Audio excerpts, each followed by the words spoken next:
Hello, my name is Nick Hernandez, and I'm the director of the Food Sovereignty Initiative for Thunder Valley CDC. In the heart of South Dakota, on what was once considered some of the most forgotten and abandoned land in America, something extraordinary was happening. The Pine Ridge Indian Reservation, home to the Oglala Sioux Tribe, had been struggling with a devastating reality. 96% of all food consumed on the reservation was shipped in from thousands of miles away. The 2.7 million acres that had once sustained the Lakota people for thousands of years had become dependent on processed foods and government commodities. What if I told you that one man's vision to reconnect his people with their ancestral food systems is transforming not just abandoned reservation land, but an entire way of life, and that his methods could hold the key to solving food insecurity across Indian country? But this wasn't just about growing food. This was about reclaiming a heritage that had been systematically dismantled. For the Lakota people, food sovereignty wasn't a modern concept. It was, as Nick Hernandez puts it, what we did before colonization. Their ancestors had thrived on these same lands for millennia, following the buffalo herds and harvesting from the prairie in a sophisticated system that sustained not just their bodies but their entire culture. The challenge seemed insurmountable. How do you transform land that has been abandoned and degraded for generations? How do you rebuild food systems that have been broken for over a century? And how do you do it in a way that honors both ancient wisdom and modern realities? Stay until the end, because today, you're going to discover how Nick Hernandez and the Thunder Valley Community Development Corporation are turning 34 acres of abandoned reservation land into a thriving food paradise that's becoming a model for indigenous communities across North America. Welcome to Forgotten Lands. Nick Hernandez, director of the Food Sovereignty Initiative and member of the Oglala Sioux Tribe, stood on what would become the foundation of something revolutionary. The land around him told a story of loss. Abandoned plots where traditional foods once grew, soil depleted from decades of neglect, and a community that had become almost entirely dependent on food shipped from thousands of miles away. But Nick saw something different. As a Lakota person, he understood that food sovereignty was deeply connected to their cultural concept of mitakuya oyasin. We are all connected. For his people, food wasn't just sustenance. It was a spiritual connection to everything that nourishes the body and soul. The statistics were staggering and heartbreaking. On a reservation of 2.7 million acres, an area larger than some entire states, there were 96,000 head of cattle but only 5,000 buffalo, the animal that had once been the center of Lakota life. The contrast was stark. Where 60 million buffalo had once roamed across North America, providing not just food but tools, shelter, and the foundation of an entire ecosystem, now the land was dominated by an economy imposed from the outside. The health disparities told the story of this disconnection. Diabetes, obesity, and other diet-related diseases had reached epidemic proportions on the reservation. The traditional Lakota diet, which had sustained a thriving population for thousands of years, had been replaced by processed foods and government commodities that bore no resemblance to the foods that had once made the Lakota people strong. But Nick and his colleagues at Thunder Valley Community Development Corporation had a vision that went far beyond simply growing food. They were embarking on what would become a $60 million project to rebuild not just a food system, but an entire community infrastructure that had been systematically dismantled. The transformation began with a simple but revolutionary idea. What if they could use modern techniques to restore ancient food systems? What if they could take the wisdom that had sustained the Lakota people for millennia and apply it using contemporary knowledge and technology? If you're amazed by this vision of transformation so far, comment "Paradise" below and let me know what you think could happen when ancient wisdom meets modern innovation. The approach they developed was unlike anything being done elsewhere in Indian country. Instead of trying to impose outside agricultural models, they decided to work with the land and their cultural knowledge to create something entirely new. They called it regenerative agriculture, but for the Lakota people, it was really just a return to principles they had always known. The centerpiece of their Food Sovereignty Initiative became a 2.5-acre educational demonstration farm within the larger 34-acre Thunder Valley development. But this wasn't just any farm. It was designed as a regenerative poultry center that would use chickens to rebuild the soil and restore the ecosystem. Nick and his team had developed what they fondly called buffalo chickens, a system where chickens would play the same ecological role that buffalo once had, moving across the land, fertilizing the soil, and creating the conditions for diverse plant communities to thrive. It was a brilliant adaptation of traditional ecological knowledge to modern circumstances. The science behind their approach was sound. Just as buffalo had once moved in patterns across the prairie, creating a mosaic of different plant communities and soil conditions, the chickens would be rotated through different areas, their scratching and fertilizing creating the disturbance patterns that prairie ecosystems needed to thrive. But the buffalo chickens were just the beginning. The team was also working to restore traditional Lakota crops and food systems. They were growing traditional varieties of corn, beans, and squash, the three sisters that had been cultivated by indigenous peoples for thousands of years. They were harvesting wild foods that had sustained their ancestors, and they were teaching young Lakota people how to recognize, gather, and prepare these traditional foods. The educational component was crucial. This wasn't just about producing food, it was about rebuilding knowledge systems that had been interrupted by generations of forced assimilation.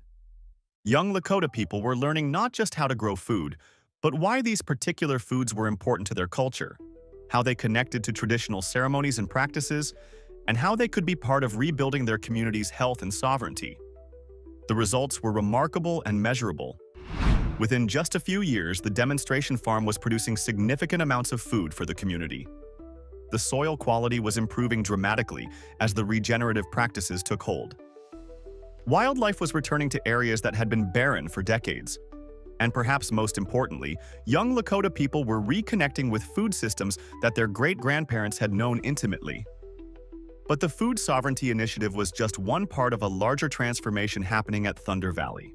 The 34-acre development was designed as what Nick called an ecosystem of opportunity. 9 different initiatives working together to address the interconnected challenges facing the community. If this story is inspiring you to think differently about what's possible when communities take control of their own food systems, hit that like button and subscribe to Forgotten Lands for more stories of how ancient wisdom is solving modern problems. Housing was a critical component. The reservation faced a severe housing shortage, with many families living in overcrowded or substandard conditions. But instead of just building houses, Thunder Valley was creating homes, energy-efficient, culturally appropriate structures that would be owned by the families living in them, not rented from outside landlords. Workforce development was another key element. The project was training community members in construction, renewable energy, sustainable agriculture, and other skills that would not only support the Thunder Valley development but create economic opportunities throughout the reservation. Language revitalization was woven throughout all the initiatives. As young people learned to build houses, grow food, and develop businesses, they were also learning to do these things in Lakota, reconnecting with their ancestral language as they reconnected with their ancestral lands. The enterprise development component was creating businesses that would be owned and operated by community members, keeping economic benefits within the reservation rather than seeing them flow to outside corporations. All of these initiatives were designed to work together, creating what development experts call collective impact, where the whole becomes greater than the sum of its parts. A young person might learn construction skills while building energy-efficient homes, then use those skills to build greenhouses for the Food Sovereignty Initiative, while learning Lakota words for traditional building techniques and developing a business plan for their own construction company. The transformation was visible and measurable.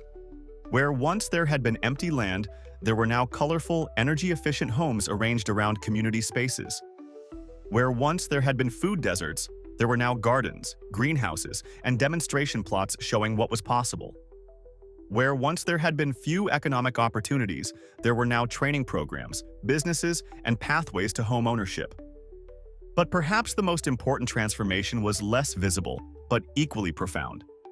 The project was rebuilding something that had been systematically attacked for generations.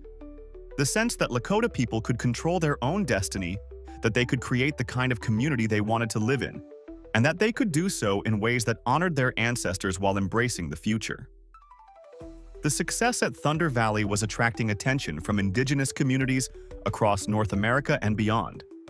Delegations were visiting from other reservations, from urban indigenous communities, and from international indigenous rights organizations. The model they had developed, combining traditional ecological knowledge with modern sustainable development practices, was being studied and adapted by communities facing similar challenges. The economic impact was substantial and growing. The $60 million investment was creating jobs, training opportunities, and business development that would have ripple effects throughout the reservation economy. But more importantly, it was demonstrating that sustainable development and cultural preservation weren't just compatible, they were mutually reinforcing. The environmental benefits were equally impressive. The regenerative agriculture practices were sequestering carbon, improving soil health, and creating habitat for wildlife. The energy-efficient buildings were reducing the community's carbon footprint while lowering utility costs for residents. The water management systems were designed to work with natural hydrological patterns rather than against them. But the real measure of success was in the lives being transformed. Families were moving from substandard housing into homes they owned. Young people were learning skills that would allow them to build careers without leaving their community. Children were growing up speaking Lakota and understanding their connection to the land in ways that their parents' generation had been denied. The Food Sovereignty Initiative was expanding beyond the original 2.5 acres. Community members were starting their own gardens, using the techniques they had learned at the demonstration farm. Traditional foods were appearing at community events and family gatherings. Young people were teaching their elders about plants and preparation methods that had been nearly lost. The buffalo chickens had become more than just an agricultural technique. They had become a symbol of how traditional knowledge could be adapted to contemporary circumstances. The chickens were thriving, the soil was improving, and the concept was being adopted by other indigenous communities across the region. Nick's vision was expanding beyond Thunder Valley. He was working with other tribal communities to develop their own food sovereignty initiatives.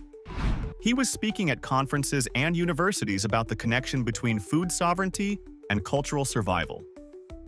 He was helping to develop policies that would support indigenous food systems and traditional ecological knowledge.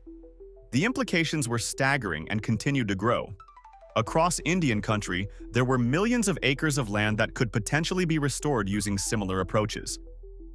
There were hundreds of tribal communities facing similar challenges with food security, economic development, and cultural preservation.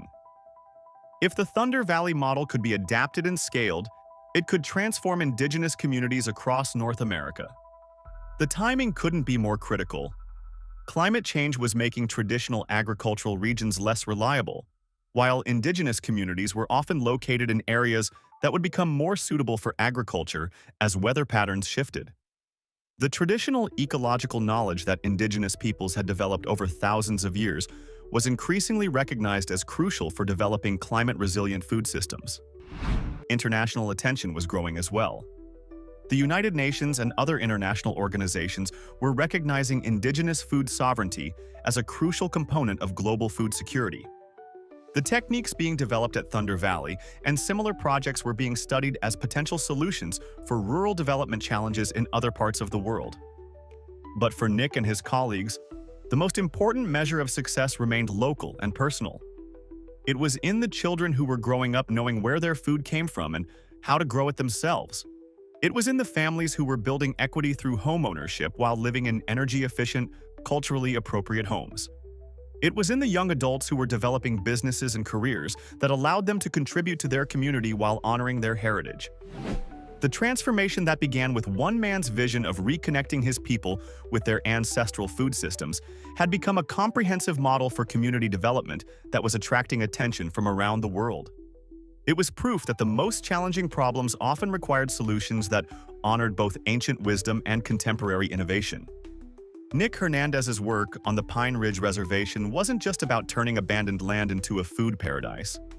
It was about proving that indigenous communities could control their own development, that traditional knowledge could solve modern problems, and that sustainability and cultural preservation were not just compatible, but essential to each other. The 34 acres at Thunder Valley had become more than a development project. They had become a demonstration that another way was possible. A way that honored the past while embracing the future.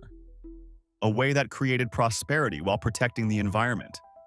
a way that built individual success while strengthening community bonds. And it all started with one man's understanding that food sovereignty wasn't just about growing food.